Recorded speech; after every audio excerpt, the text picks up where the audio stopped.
Hello, everybody.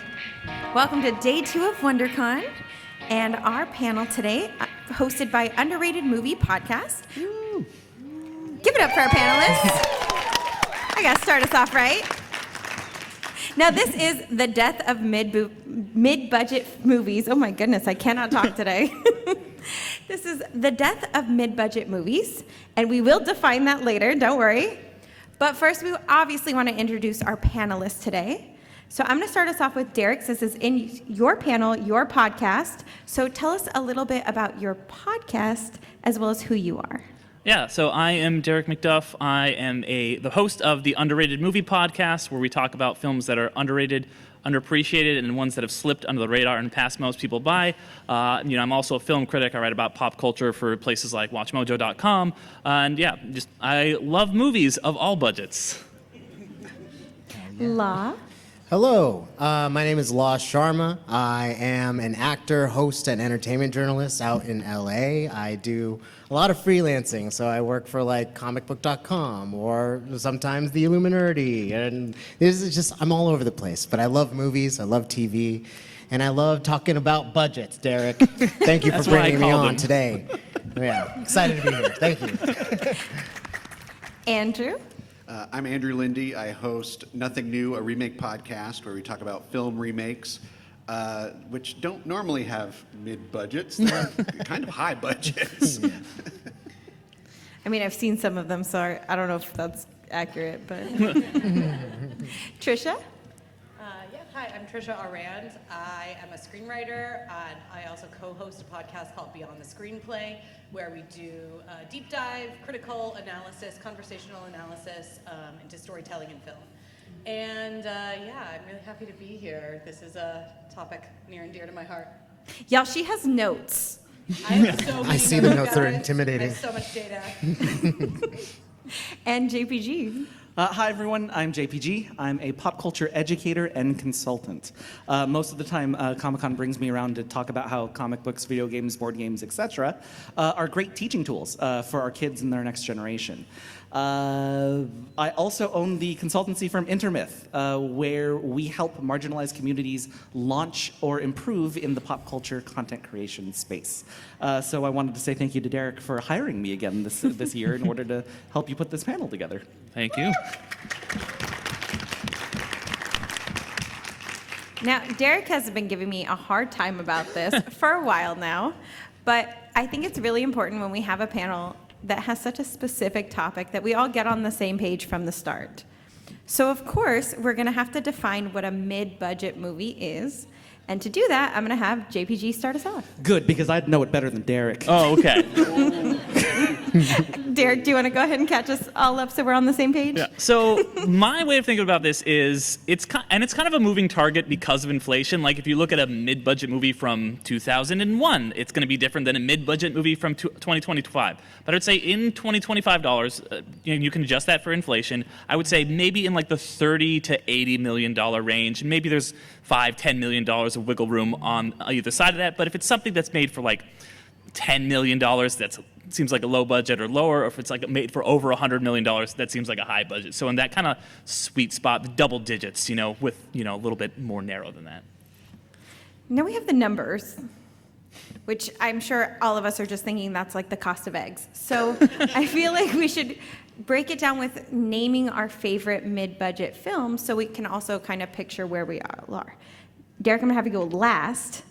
I'm going to start us with Law and move our way down and come back.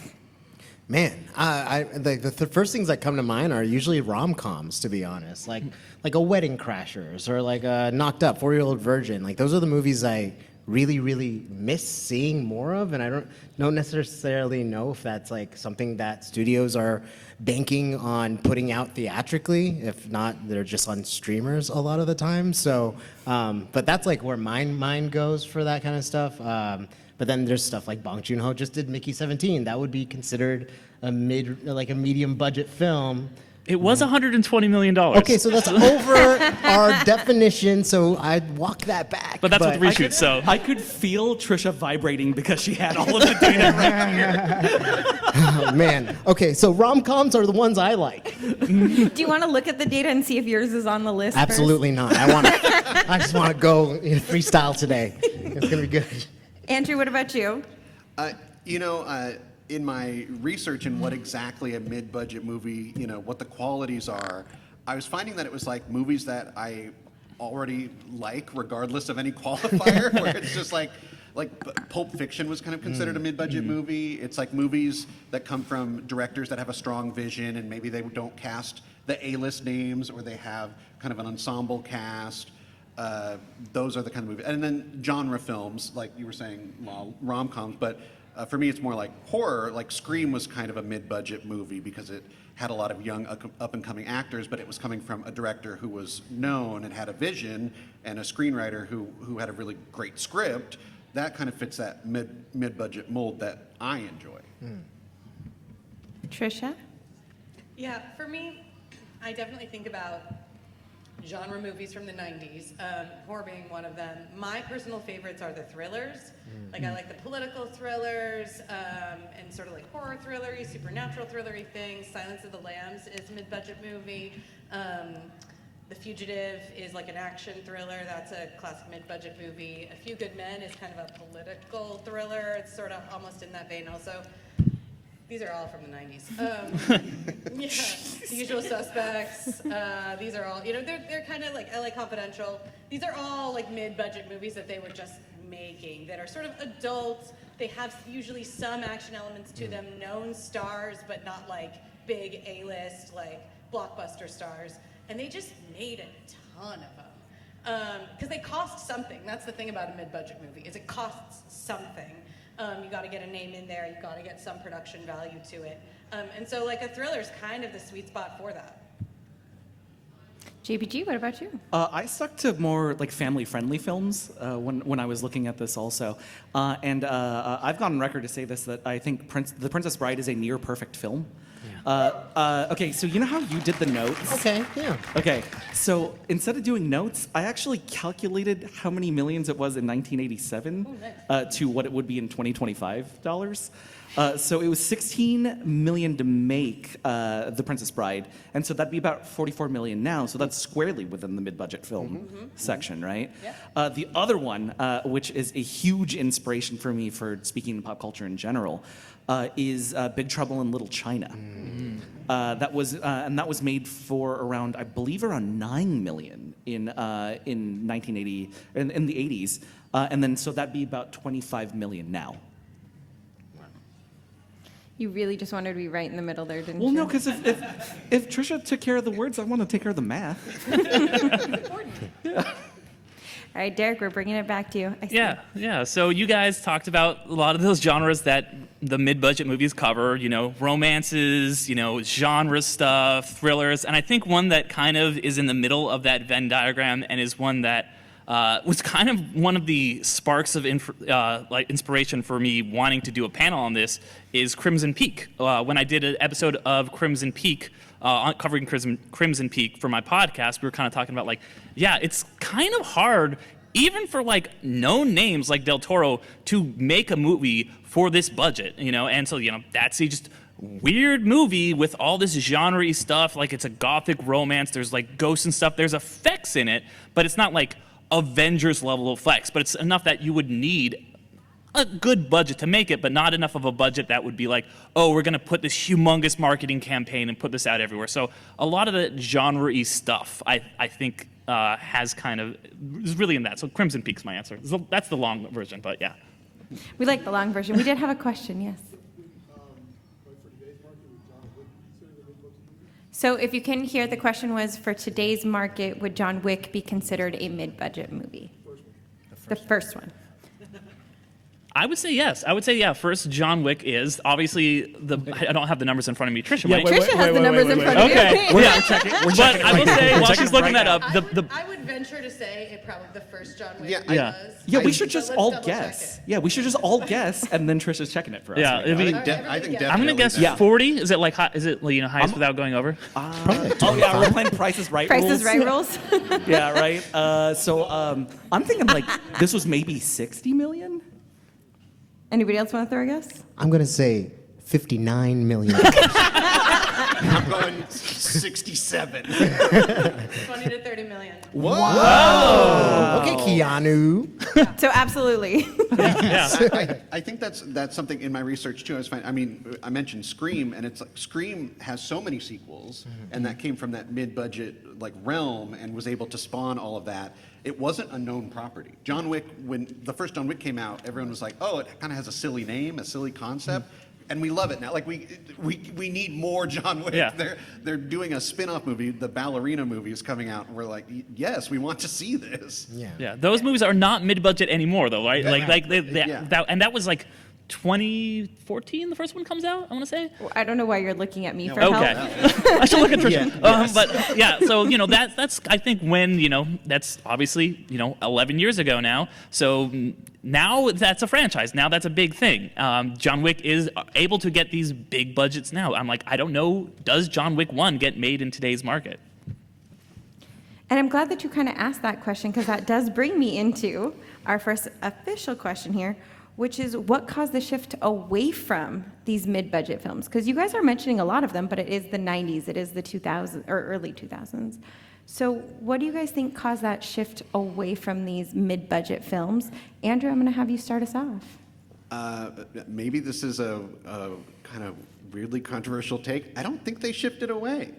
I think they still exist. I think a lot of them you might know as Oscar winners. They end up generating a lot of buzz that way. And then the other ones that are more genre specific end up on a streaming service. So it's not really, there's not really a lack of them. It's more like people aren't seeing as many of them.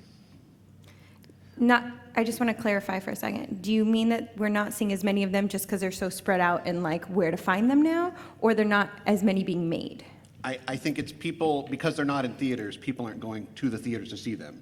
I've always thought that Netflix and other streamers have a big issue with marketing. They will drop a film, and a week later, there's nothing about it. Like, it just comes out, and it's gone. Yeah. And I can't believe it, where I'm watching a film, I'm like, this is really good. Why did Netflix not advertise this at all? And yet, it's really good still. So my quick rebuttal to that, and my question too, is because this might be a semantic thing, is are the ones that are coming out on Netflix and the other streamers still mid-budget? Because they are still being like made for about that budget, but because of the back-end deals that all the actors and everyone else has to get, because they no longer get a portion of the gross. They have to. That's why you see these movies that are going straight to Netflix, straight to all these places, have these insane. But you're like, why did this movie cost that much money? It's like, well, because Keanu Reeves or whatever, instead of paying him, this flat salary plus a portion of the box office, if there is no box office, we have to pay him a much higher salary. So does that make those movies have a higher budget? Because on paper it does. I think that's an interesting angle, but I also think in some of these budget reportings, we're not even thinking about for a film in theaters, they have the marketing budget that can sometimes be double or triple what the actual budget of making the film was. To where I would even say like something like Anora, which they said was made for like $6 million. The marketing, I think they said, was $18 million.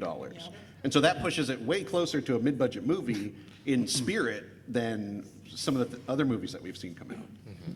JPG, and I see you, sir. We'll come over in a sec. So, another aspect I would add to this as well too is to connect to Derick's point about having these quote-unquote mid-budget movies from these streamers that already have insane backing.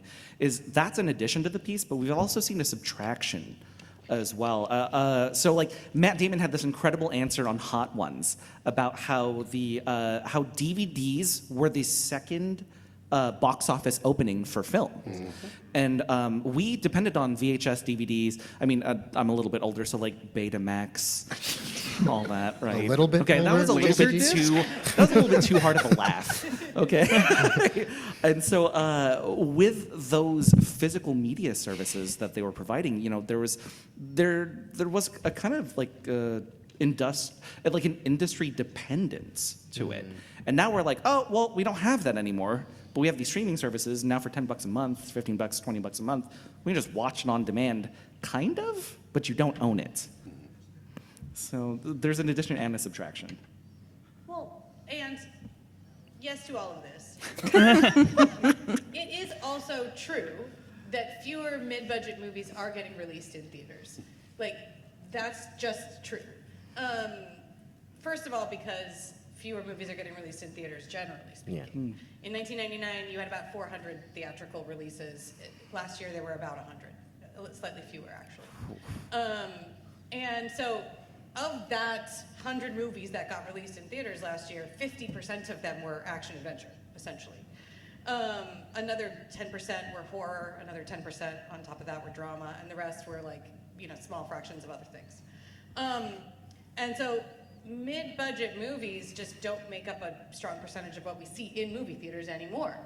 And so you don't have to market them. If you're not trying to make money back at the box office, which is where you make your money if you're a studio, you just don't have to dump all that money into marketing like they did with Anora. They're trying to win awards. Yeah. And you're right. Mid-budget movies that we see now that are being very successful, like Everything Everywhere All at Once, it was a box office success, also a Best Picture winner. They're spending the money on the marketing. So ultimately, is it a mid-budget movie at that point anymore? Yeah, kind of, sort of, it was. And then where it goes from there is something else entirely. But, it's an incredibly complicated issue when it comes to why you can't walk to your local movie theater. No one can walk there anyway, this is Los Angeles, but why you can't go to your local movie theater and see a wide range of mid-budget movies, one in every genre like you used to be able to do in the 1990s. You simply can't do that, and that's reality. We did have a hand over here. Yeah, actually, as a follow-up, I wonder if the panel could answer this. God, I hope so. My theory is that if you took away the superhero movies, the movie industry would collapse. And let me say why I ask this. A few weeks ago, I went to see A Complete Unknown, which is a good story, a good movie about Bob Dylan. Okay, now granted, it was the last week it was showing. There were exactly 5 people in the theater. Okay, so did you want to recap the question? Yeah, so the recap of the question, and tell me if I've got it right, but pretty much, do we think that if we didn't have the superhero movies, the box office stuff would kind of die? Is the quick wrap-up version. Yeah, first and foremost, are you a plant from Comic-Con specifically? Right? Like, but I would say, right, that there is a... And I hate to say this in a bit of a rude way, but I think there's a bit of a drug-like dependence when it comes to franchises, right? It is the safe bet. And when it comes to making money, and when unfortunately you have investors involved, you have to make money for them, or else they don't give you any more money anymore, right? And so while there is an over-reliance on the franchise model itself, and we've seen this easily in the last 15 years, I don't think I'll ever get the high that I'll ever get in a movie theater from Avengers Endgame at the end of that, right? And being a genre fan, I feel like that while there is an over-reliance, I think creativity brings us through the hardest moments financially when it comes to movies. Hopefully that makes sense. Okay. I don't know. Somebody else go. Well, Oh, yeah, go ahead. okay, well, just say, to build on that, I think, and kind of one of the premises I had of this panel was I feel like movie budgets have really diverted into two extremes. You get, those big Marvel, DC movies that, like franchises, Star Wars, Indiana Jones, whatever, that cost $100, $200, $300 million, right? And then you have the polar opposite where you have your Blumhouses, your A24s, where you're making movies for like $1, $2, $2 million, like these small, like you said, Anora was made, before Peony, like for $6 million. And that middle track has really disappeared. So I don't know about collapse, but I feel like they're like, studios are like, we got to play it safe. We're either not going to spend a lot of money, we're going to spend very, very small amounts of money, under $10 million, or this is a safe bet, it's a franchise, which it's not always, but that's what they think, is that this is a sure thing. We're only going to put in more than $10, $20 million into something that we really believe in. And when they go in, they really go all in. Tricia, go ahead, and then I'm going to ask a question. I know we've got a question here as well. Yeah, a couple things here. Yes. It is overwhelmingly true that people go out to see big movies like that because there is and has been for a very long time this concept of like a theater movie. There are things you have to go see in a theater. And to return to your earlier question, Alex, that kind of took root in the late 90s, especially with technology shifting towards like IMAX, special effects, CGI. You have Lord of the Rings, you have the Star Wars prequels. You have some of those movies that are these huge franchises. It's the beginning of the superhero franchises as well, really depending on this like eye-popping spectacle CGI thing. And like theaters are at that time and more than ever now leaning into, well, this is what you have to come to a movie theater for. It's an experience, it's an event, it's a whole thing, it's a cultural phenomenon. And they create conversation around it in that way. And you don't have that same conversation around mid-budget movies, right? Like that simply doesn't happen for an original idea that's not a known property, that's a $20 million movie that no one's ever heard of before. And especially at that budget, you're not having the technological like woo of it all. And so unfortunately, people kind of don't go to theaters for that. And until we as audiences can get ourselves excited about getting out of our houses and going back to a movie theater to go see a movie like that, that's simply what it's going to be. The thing that troubles me more than that, and mid-budget movies in general, and this is a little bit of a tangent, and we can come back to it if we want to, but is generationally who goes to the movies. Because I'm looking at who's in this audience. Hi, you guys look beautiful. I get the feeling that you are the people who go to the movies. And raise your hand for me if you consider yourself to be a Generation Z or a Generation Alpha. Okay, yeah, yeah. Don't laugh. Don't. But there are not as many in that generation that are going. I have an appendix if anyone wants to look at it. It's Got very the data. troubling. Millennials overwhelmingly are the generation that are keeping movie theaters afloat. You're welcome. Yeah, thank God for us. We've killed many other industries. Everybody. Well, don't bring those up, though. We'll only talk about the ones we're saving. Well, but until the younger generations than us start going to the movies, and they do sometimes go to superhero movies and go to these big 4-quadrant movies and these franchise movies. The top grossing movies from 2024 are all franchise movies. But until they start going to the movie theaters more consistently, and hopefully for a wider offering of fare, that's a more troubling trend to me than what's happening to mid-budget movies. Theaters don't need mid-budget movies to survive. Right. But they need audiences. I'm going to shift this slightly. I'm going to stick with that shift, Yeah. and I did see you. I promise I'll come back to you. So, I mean, I'm kind of out of my realm on this, but I know that there's been movies that have been done and they scrap them and just throw away. And the one that comes to mind is Wile E. Coyote movie. And just what do you guys think about as far as like going through the whole process of a movie being made and then CEOs can just scrap it and nobody knows how good or bad or whatever it was? So for people that couldn't hear, he was asking about movies that are scrapped. So the reference was Wile E. Coyote. I think Batwoman or Acme versus Batgirl. Acme v. Coyote, which is Yeah. And actually Batgirl coming was out. also what scrapped too. So a And if few. you go back Batgirl. far enough, So- there was a Fantastic Four movie that got scrapped as well. Yes, Mark Carmen. Is that Yeah, but I think that saved us more than it saved them. Is that the Roger Corman? Yeah. the Roger yeah. Corman one. It's like- You could pirate that. I think that's the argument for releasing these movies, even if they are kind of bad, is Yeah. that they can still have something kind of good to say.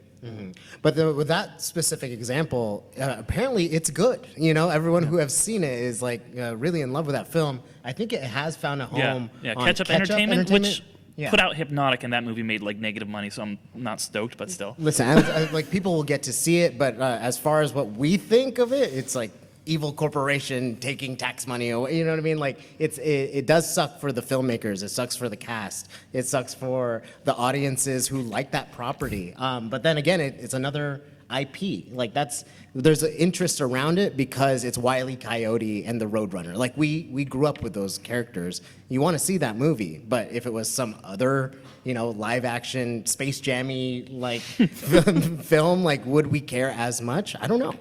But I don't really have an opinion as to why that's happening. All I know is that it's to make the studio more money because it saves them in the marketing in the long run. And they can do it's like a tax write-off thing. Yeah, so that happened to Batgirl too. Yeah, so sucks. we'll never see that. Michael Keaton was going to be in that, or he wasn't. He was attached to it. Brendan Fraser was attached to it. Leslie Grace seems like a really nice young lady, and we'll never get to see that come to light, and that's unfortunate. Yeah, I don't know. We did have another question over here. I don't know how we ended up this way, but audience is in it. I'm in it. If you guys are good to keep going We this way. weren't planning for Yeah. questions, and we love this, y'all. But they're in it. So yes. To your point about the generational ideas, I have 3 kids. They're all under the age of 12. And it's interesting because when I was a kid, my parents used to drop me off in the movie theater and you'd go see a movie. I'm not going to say the movies that I saw that I probably shouldn't. But I think that it's an interesting idea and concept to me as to what rating of a movie is being put into theaters. And do you think that that has any relevance into why maybe, because little kids can go see an animated show, adults will go see something that's rated R, but it feels like when I was a kid there was something in between that everybody could enjoy, or that you could drop a kid off to. No, again, not that I Okay, I know you keep saying that, but I thought you were one of the Gen Z ones. No, but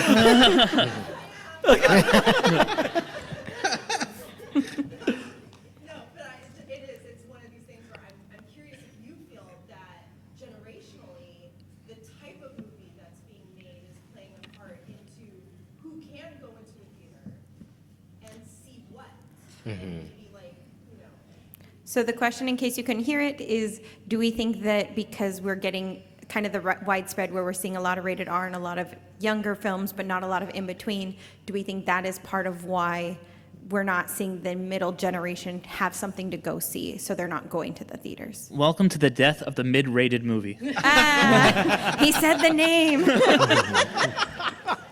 I mean, yes, I think it's complex. There is an idea with these big franchise movies that they are supposed to be truly 4-quadrant movies, right? Where supposedly you can take your whole family to them and everybody will find something to enjoy. There's something for parents and kids of a variety of ages. And that's why they're often so creatively uninteresting.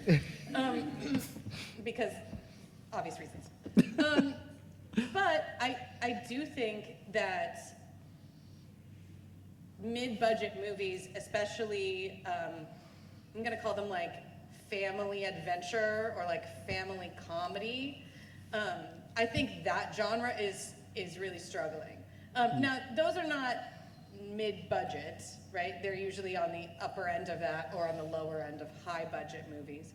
But I'm talking about Home Alone, or something like The Parent Trap from 1998.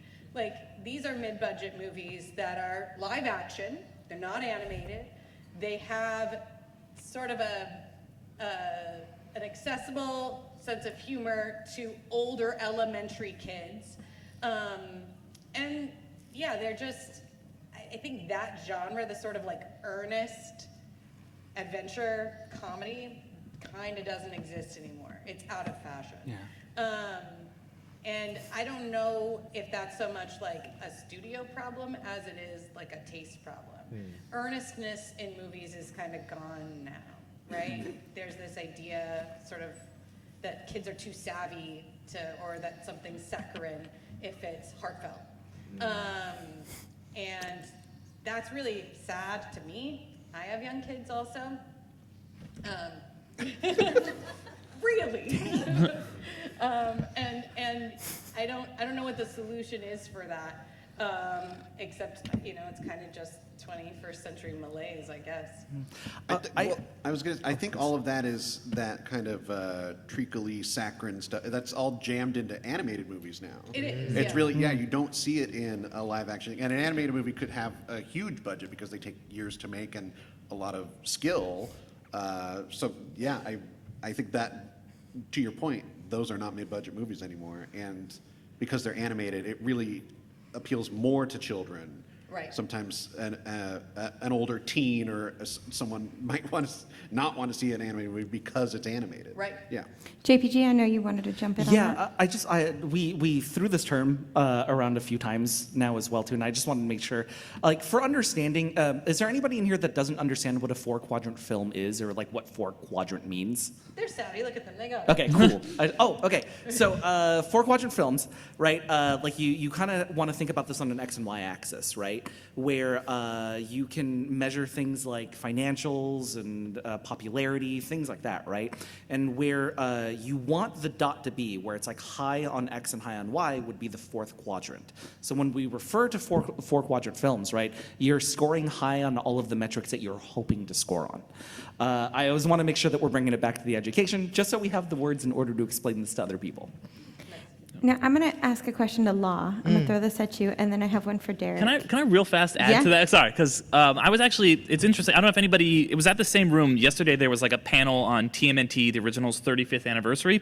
And the screenwriter was talking about, and I think this plays into what you were saying about, like, that kind of like mid-range movie, mid-rated movie disappearing. And he talked about, like, he's like, yeah, it is a kid's movie, but he also wanted to make a movie that adults would be like, hey, tell other adults, you need to take your kids to this. And while it's still a kid's movie, it has like an appeal to an adult that isn't just like a Shrek, like, hey, we put in a dirty joke kind of appeal. One quick thing. Also, the PG-13 action movie, which again is not a mid-budget movie, but these days action movies are really graphic. And the PG-13 action movie was the staple of the 90s. Like, it was just like, they made a ton of them. And you could always make your money back on them because kids, older elementary kids and middle school kids, want to see an action movie where somebody, there's like a fun car chase. And nobody gets disemboweled. All right, I got to jump to Law for a second here. Why? I want to put you right on the me? spot. Uh-huh. You talked a little bit about what you do. We've been friends for a while, so I have kind of seen a lot of your work. And you go to a lot of these press junkets. You work a lot of these press junkets. You interview all these celebrities, right? That's a big part of what you do. But that means you're getting a range of different films. So what I want to know is where you see the differences, or what differences you see in these big budget press junkets and events versus a mid-budget one, if you even get sent to those. Yeah.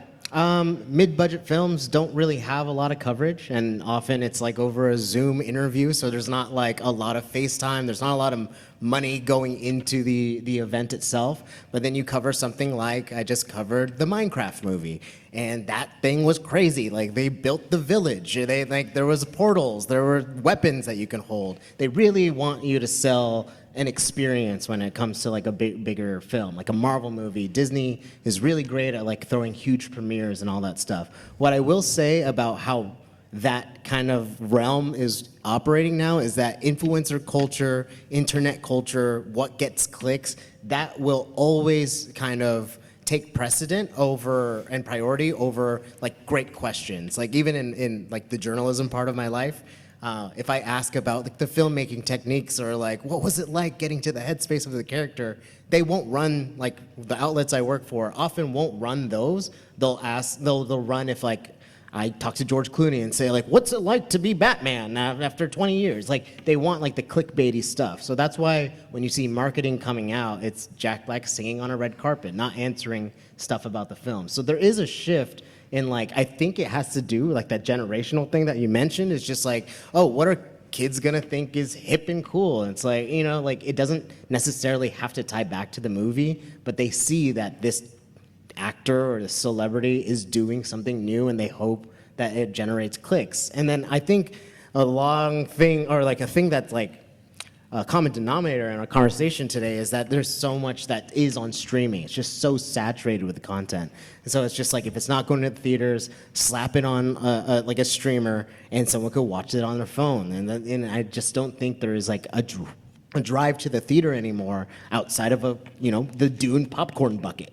You know what I mean? Like, unless there's like some kind of gimmick or anything, but now we're playing in gimmicks as opposed to like the art or like a great story and stuff, because there are good movies that, Apple TV sucks at marketing. Like, have you guys heard and seen any like commercials for an Apple TV film? No, but they're pretty good. Like, the shows, Shrinking is great. I know that's not a movie, but like there's good content on there, but you just wouldn't know, because I don't know if they care enough, because it's like someone's gonna watch it if they're like bored on this app. And so I kind of hate that aspect of it. It's nice that you have access to it in your home, on your phone, but the whole like gimmick versus art thing does really, oh God, grind my gears as an older man. See, it wasn't that bad of a question, right? No. You panicked for a I second. like talking about myself. It's cool. I see a hand over there, JBG. To kind of bring this back and to connect what Law was talking about as well, the premise of this panel is the death of mid-budget movies, right? And I think the biggest result for this is we're experiencing in real time the heat death of celebrity. Yeah. And you had mentioned influencers, and that's kind of why I brought up I wanted to bring this up as well too, because you have a movie next year, and the vehicle is fronted by Timothée Chalamet, as opposed to 30 years ago, you have a film coming up, and your vehicle is run by Tom Hanks, right? There's a shift in feelings when you hear that. Right? And so while I think Timothée Chalamet is incredibly talented, there isn't that push of, oh man, if he's in this, I have to go see this. As opposed to a Tom Hanks or Tom Cruise, a lot of Toms. But yeah, it's more so that in real time, we are experiencing the extinguishing of celebrity and the rise of an influencer who is capturing your attention for a few seconds. I also think, just to add to that, when a celebrity does reach like an upper echelon of like they're booking, it feels like the general public will often turn on that person. Like Chris Pratt's a perfect example of that. We love him as Star-Lord. We loved him in Parks and Rec. And then you see the internet shift, and that could be like whatever he said online. I don't know. But like I don't think of movie stars anymore. I know famous people, but like, to your point, like, who is our Tom Hanks right now? Is it Chalamet? Pretty good pick, I guess. Hang on, I had one here, and then I have one over there. I got one there, I got one there, and I got about 10 minutes. So we're going to do our best here. But it was Blue Shirt was a while ago, so I want to come back to you. So we're looking at the history of film, and you can see like how in the 50s and early 60s you had the big blockbusters so big that they had intermission, and in the 60s, late 60s, early 70s, you had the indie revolution, where Bonnie and Clyde and Butch Cassidy and Sundance Kid and whatnot. But then Spielberg brings back the blockbuster, and then Quentin Tarantino brings back the independent. Are we in that cyclical nature still, or is it all but gone? Like, are we due for an independent revolution or not? I think we are we're on the cusp of it, or it is truly beginning. There are so many independent films coming from a lot of different sources, and a lot of them are finding homes on streaming platforms, and that's where they get seen by a lot of people. But I think everything is cyclical, so it is going to come back around. We go indie to blockbuster. Yeah. Yeah. I think that's true. Well, yeah, I think it is cyclical. You mentioned, all these different eras. You had the indie films in the '60s, and you had there's Spielbergs and people like that, and all the Scorsese's, all that in the '70s, and then in the '90s you had a very, as we were kind of talking about a second ago, a very movie star driven era, and then now it's franchise, or at least it was the franchises in the 2010s to kind of now. And I think we are starting to see a change, like the same way that the 30s were very dominated. The 1930s, we're almost to the 30s again, which is weird, but the 1930s were dominated by the studios, and then we saw studios be very dominant again in the last decade or so. I think it's changing into what? I don't know though. Okay, I had a gentleman in the black shirt over here.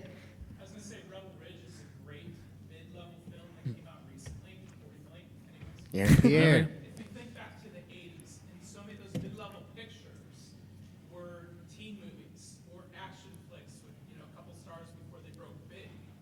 And right now it's how do you market any of that? Like you said with Apple, the only place I see Apple ads is on a game. Yeah. That you have to punch a button, they can go away. Yeah. So is there a marketing flaw in the industry that truly, backed, like Rebel Ridge, good example. Like the week it came out, you saw some ads, that was it.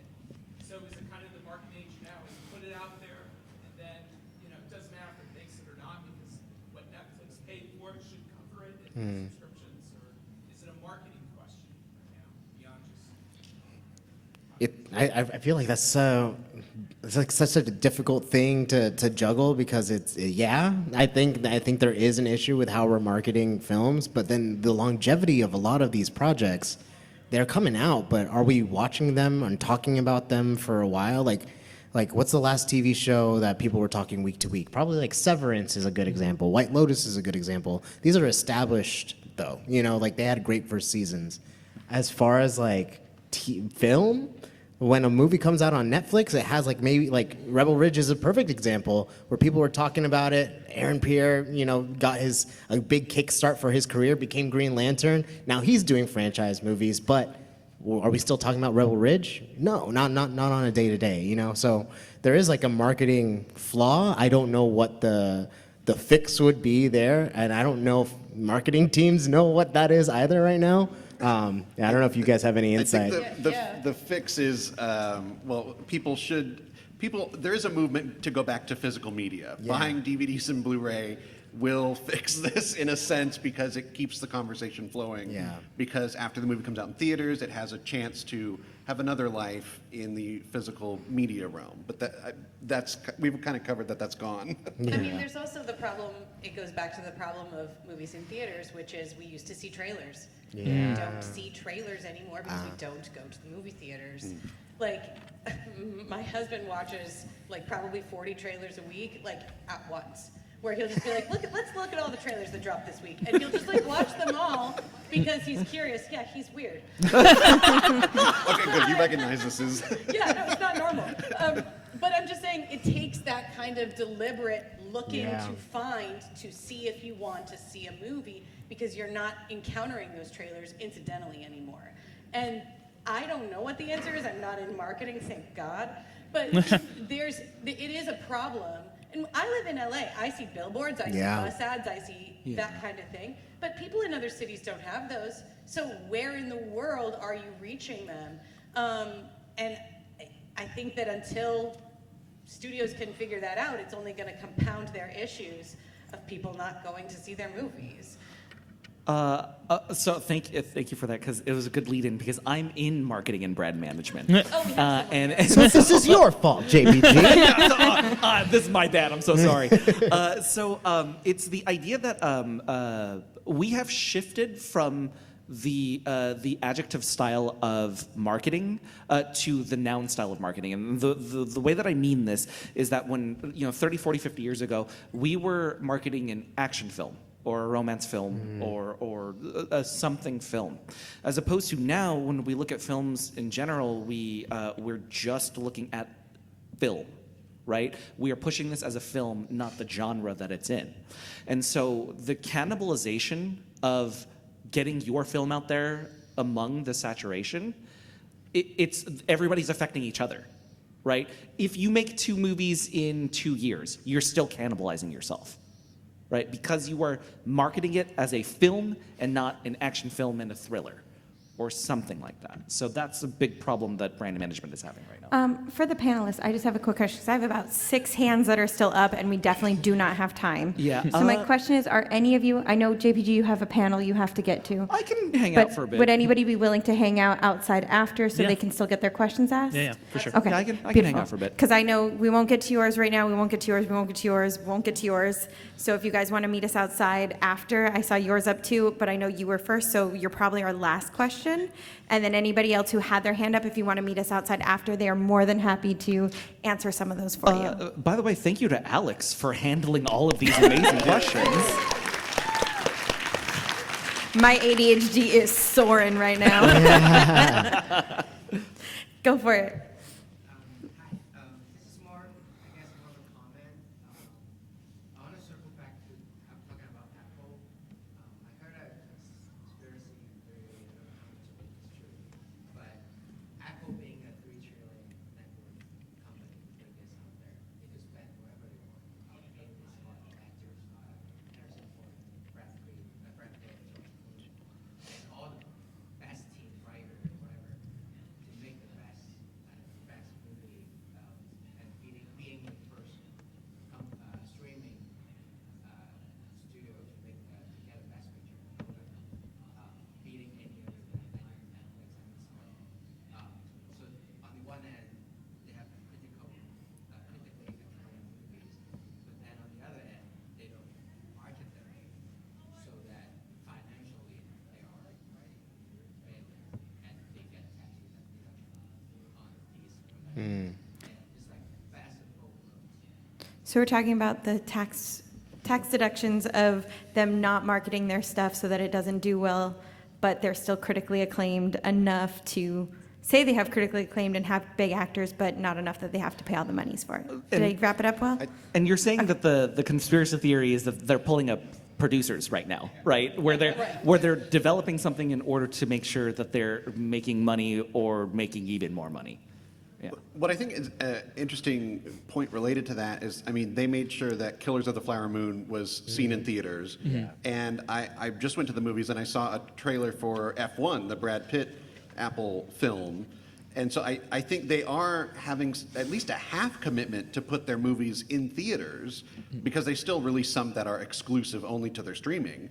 But they are kind of handpicking them to be like maybe the bigger ones. Like awards films. Yeah, Yeah. somehow. I mean, a Scorsese film, that got a lot of nominations. And then with this F1 movie, I'm not sure if it'll be an awards contender, but definitely Brad Pitt is doing a very good job in that trailer of convincing me that he is very serious. I was like, yes, this is good for him. I also do want to be clear that while we are speculating about this, this is all conjecture, and I don't want this to be considered slander. Just for legal reasons. Yeah, we'd all this is like a to joke. continue working in the space. Yeah. And to bring it back to just mid-budget movies really quickly, one of the frustrating things is that we know for a fact that these genre movies we've talked about are getting made. They are getting made. They do have modest budgets. They're being dumped onto streaming. You can watch them. So it's not like these genres are dead. They are being released. And we don't know if they're successful or not, which is frustrating, right? Yeah. Like, we don't have any way of actually knowing how successful these movies are. Like, set it up. That's a rom-com on Netflix. I don't know. It probably was a mid-budget movie.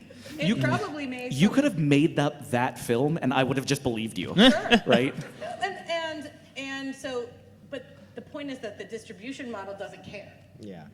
if it's successful or not, and that's really frustrating, both as an audience member, because again, I can't go see that in the theater even if I want to.